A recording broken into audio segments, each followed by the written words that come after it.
नमस्कार मित्रों, astro talkies में आप सभी का स्वागत है। वार्षिक राशिफल की श्रृंखला में आज हम चलते हैं कर्क राशि को लेकर के, यानी कि इस एपिसोड में हम जानेंगे कि कर्क राशि वाले जातकों का जो राशिफल है 2023 में वह कैसा रहने वाला है। आप यहाँ देख रहे हैं ना, ये 4 लिखा हुआ है, यानी कि कर्क राशि है।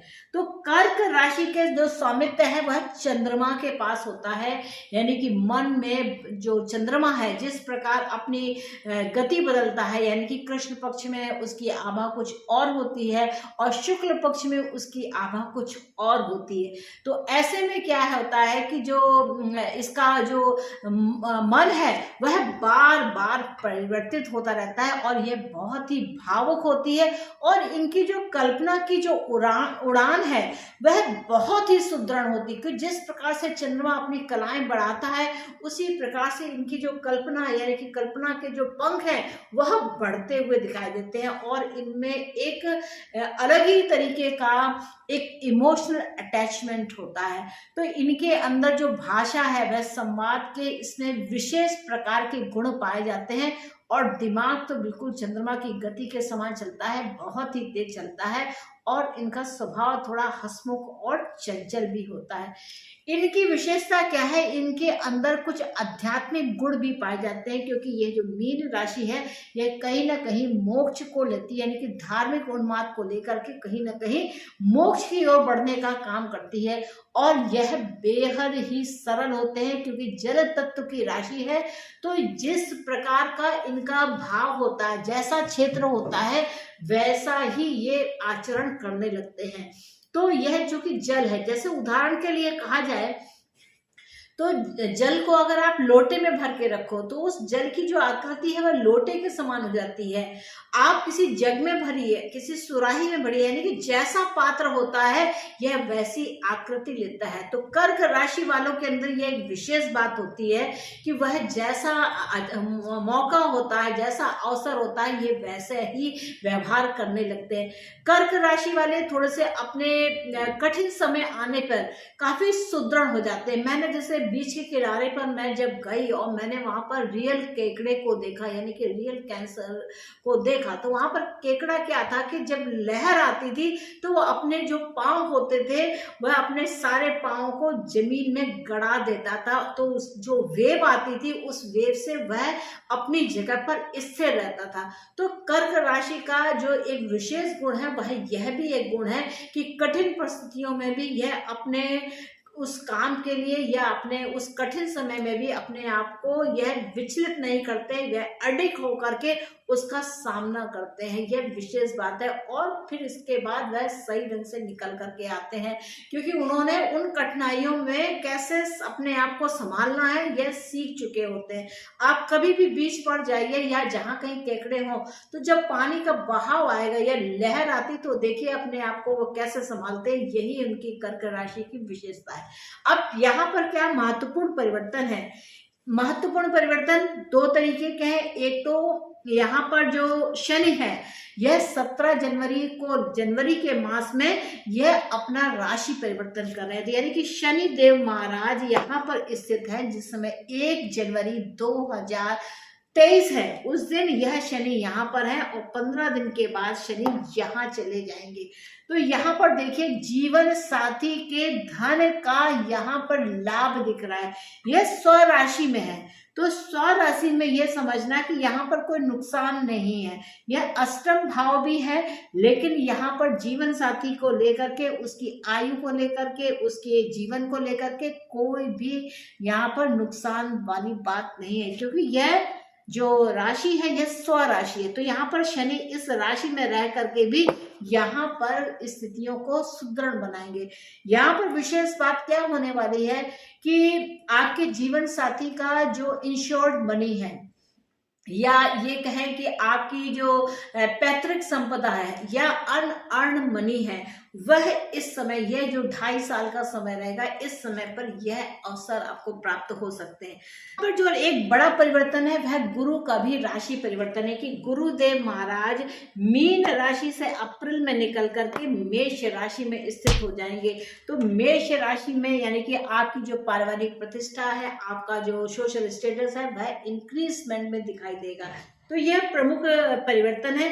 और गुरु आपकी राशि के लिए योग कारक बनते हैं, यानी कि अभी अप्रैल तक तो ये बहुत ही ज्यादा महत्व देने वाले हैं। जो काम आपके नहीं हो पाए हैं वह हो जाएंगे, क्योंकि यह जो गुरु जब मीन राशि में रहते हैं तो यह समस्त जल राशि यानी कि कर्क राशि, साथ में आपकी यह शिक्षा का जो राशि यानी कि वृश्चिक राशि है, यहाँ पर भी अपने अच्छे परिणाम यानी शिक्षा को लेकर के यहाँ पर बहुत ही ज्यादा स्कॉलरशिप्स हैं, ये सारे काम आपको यहाँ पर होने वाले हैं।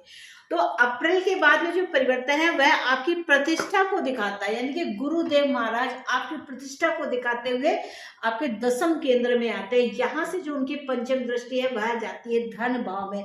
तो धन के मामले में भी यह जो गुरु का गोचर है वह आपको लाभदायक होगा।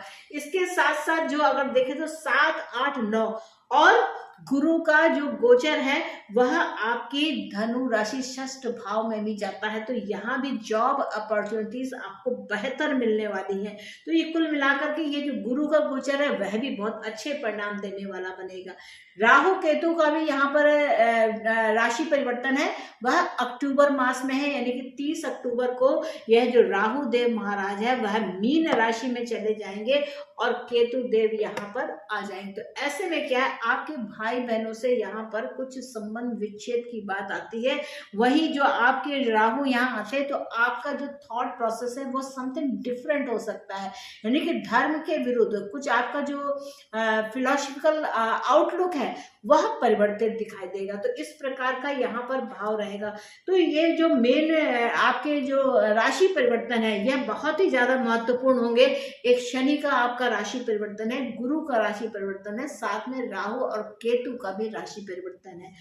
मंगल आपके यहाँ पर योग कारक होते हैं। तो मंगल की जो पूरी यात्रा है इस वर्ष में केवल वृश्चिक तक और धनु तक रहने वाली है। यह अगले साल यानी कि 24 का जो ईयर है वह तब मंगल की जो है आपके उच्च की राशि में आएंगे। तो तब तक क्या है, जो मंगल का गोचर वर्तमान में 2 नंबर की राशि लाभ के भाव में वृषभ राशि में है और यहाँ से जो इनकी यात्रा है वह यहाँ तक जानी है और यहाँ से फिर वापस होगी।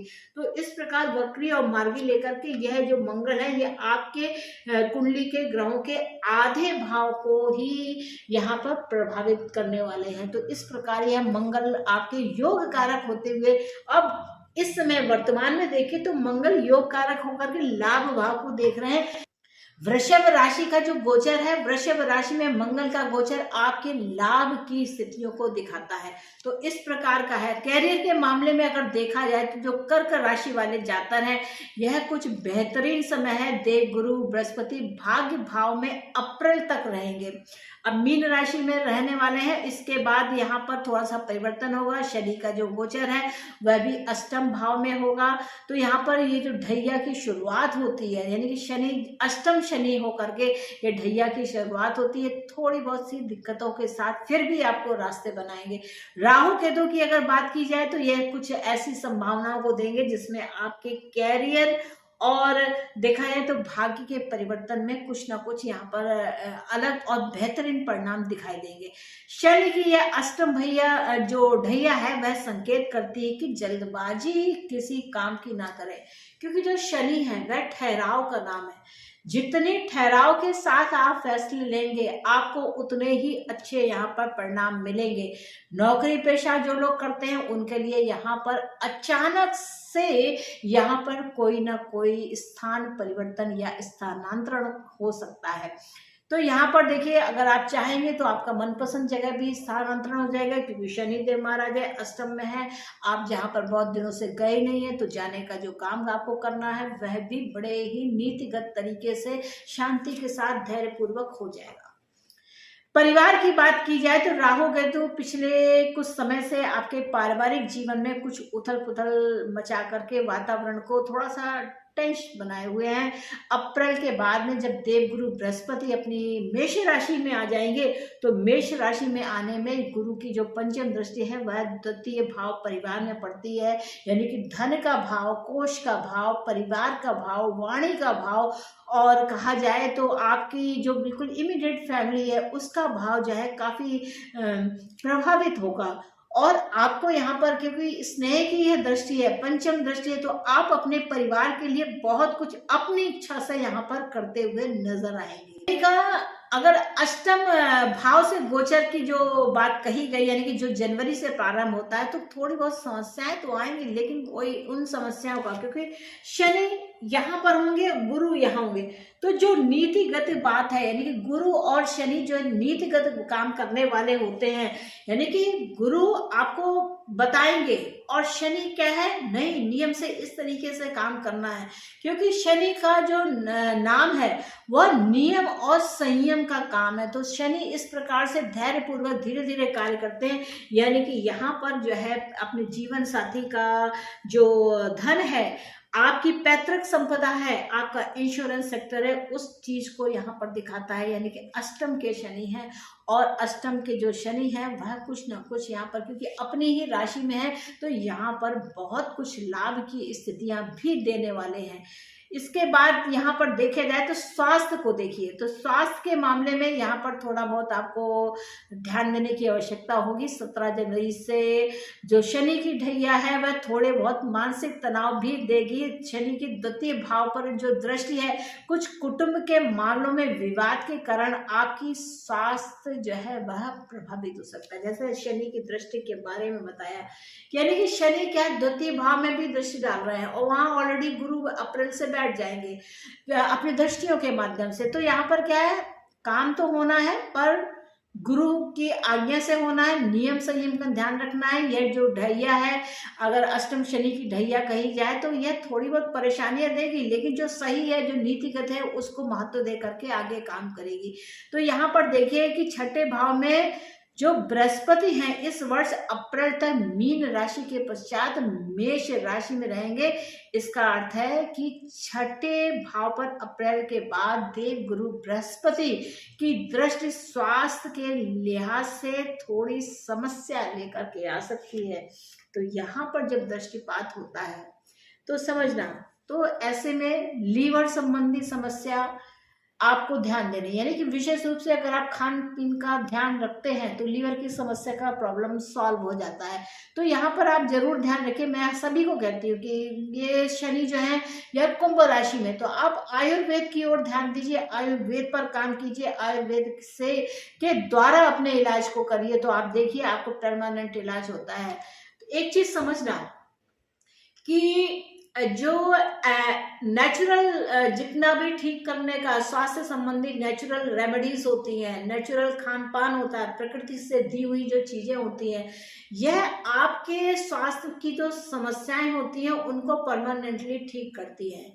तो यहाँ पर दो तरीके की एक थ्योरी होती है। जो एलोपैथिक का इलाज है वह क्या डिजीज क्योर करने का है, लेकिन आयुर्वेद और नेचुरोपैथी का जो ट्रीटमेंट का जो तरीका है वह आपकी ओवरऑल हेल्थ क्योर करने का है। तो इन दो डिफरेंसेस को समझना कि डिजीज क्योर करवानी है या आपको अपनी हेल्थ ऐसी रखनी है, हेल्थ क्योर रहे ताकि आपको डिजीज हो ही ना। तो यहीं पर ये बात आपको ध्यान देना है कि जो शनि है यह कुंभ राशि में रहते हैं, यानी कि 11 नंबर की राशि में है। तो यहाँ पर समझना कि आयुर्वेद की महत्ता को समझना और आयुर्वेद के ऊपर अपना उपचार को करना। तो आयुर्वेद जो है यह नेचुरोपैथी है, यह प्राकृतिक वातावरण से जो चीजें ठीक होने वाली होती हैं, तो उसमें आपको यह अवश्य ध्यान देना होगा कि आप अपने स्वास्थ्य का हेल्थ क्योर पर ध्यान दें, ना कि डिजीज क्योर पर। डिजीज तब होती है जब आपकी हेल्थ खराब हो चुकी होती है, तब डिजीज होती है। तो कोई भी डिजीज है उसका इलाज एलोपैथिक में है, लेकिन अगर आपको नेचुरोपैथी में जाना है तो उससे आपका परमानेंट इलाज होगा। आपका खान पान संयम का ध्यान रखना होगा, बस इतना ही काफी है। आपने नियम संयम खान पान की स्थिति को ठीक रखा तो आपको कोई भी डिजीज आपका कुछ भी बिगाड़ नहीं सकती। जितनी भी समस्याएं होती है वो आपके गलत खान पान, आपकी जो जीवन शैली है वह खराब होती है, इसलिए होती है। तो परीक्षा प्रतियोगिताओं के हिसाब से देखा जाए तो ये जो छात्रों का जो वर्ष है वह अच्छा रहने वाला है। पंचम भाव में गुरुदेव की जो दृष्टि है, यानी कि मीन राशि में अप्रैल तक रहते हुए जो दृष्टि यानी कि मीन राशि में रहकर जो नवम दृष्टि पड़ती है यहाँ पर, तो यह आपको अच्छे परिणाम देने वाली है। यानी कि इस वर्ष में अगर आप किसी प्रतियोगी परीक्षाओं में दे रहे हैं, कहीं पर एडमिशन के लिए बात कर रहे हैं, तो यह आप यहाँ पर सफल हो जाएंगे। विशेष रूप से यहाँ ध्यान देने की बात क्या है कि आपको एकाग्रता के साथ यहाँ पर काम करना है। गुरु और शनि दोनों ही आपके लिए यहाँ पर शुभ समय लेकर के आ रहे हैं। यहाँ पर आपको उपाय के रूप में अगर देखा जाए तो आराधना क्या करनी चाहिए, तो कर्क राशि यानी कि चंद्रमा की राशि है। अब यहाँ पर भगवान शिव को अगर आप अक्षत अर्पित करते हैं, उनका शिवलिंग पर अभिषेक करते हैं, क्योंकि जो भगवान शिव हैं वह चंद्र को धारण करते हैं। आपने देखा है कि शिव जी के ऊपर चंद्र विराजित होते हैं, यानी कि आपकी जो राशि के स्वामी चंद्र हैं वह शिव पर विराजित रहते हैं। तो यहाँ पर देखना कि आप शिव जी की आराधना जिस भी प्रकार से करना चाहें, आप अगर करते हैं तो आपका जो समय है वो बहुत ही सुंदर होता है। साथ में अगर आप मंगलवार के दिन भगवान हनुमान जी का, यानी कि हनुमान जी का अगर आप किसी भी प्रकार से चालीसा करते हैं या उनके लिए कोई पाठ करते हैं या बजरंग बाण पढ़ते हैं, तो भी आपको शिक्षा के लिए यहाँ पर बहुत ही अच्छे परिणाम मिलने वाले बनेंगे। या आप मंगलवार के दिन जाकर के आप हनुमान चालीसा पढ़ सकते हैं, कुछ दान पुण्य कर सकते हैं, उनके दर्शन करके प्रसाद को बांट सकते हैं।